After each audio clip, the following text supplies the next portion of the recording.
הזמנתי מקומות באריה. אריה זה מסעדת שף איטלקית, ברמה מטורפת, באמת. אריה באיטלקית, מישהו יודע מה אומר אריה באיטלקית? לנשום. אתה יושב, רואה את המנות פתיחה ואת המחיר, אתה חייב לנשום. ואז הוא אומר לי, אפשר להמליץ לך יין שרדונה לראש, לבן, בציר 96. רק 87 שקלים לכוס. אמרתי לו, אני אסתפק בכל הזירו אביב 2020-2025 בציר המפעל בגבעת שמואל בצד ימין שאתה בפקק ויש את השעון הגדול, אני מסתכל עליו.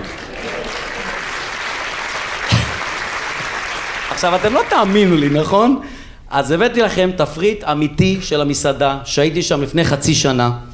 נשארו לי עוד 3 תשלומים, תקשיבו טוב. מנה אמיתית, דרך אגב, הקרם ברולה חסם לי את הלייפסטייל, לא משנה. אז אני אומר לאשתי, בואי נזמין וזה. לא, קודם נראה מה, אני רוצה לראות קודם, בוא נקרא ונראה אם אני אוהבת. אמרתי לה, טוב, יאללה, אני מקריא, חסילונים צרובים על מצע של סלסה שירקות טריים. טריים אני אוהבת. בשמן זית וחומץ בלסמי בשילוב טרת טורקי. טורקים אני אוהבת. בנגיעת קישואים צעירים. צעירים אני אוהבת.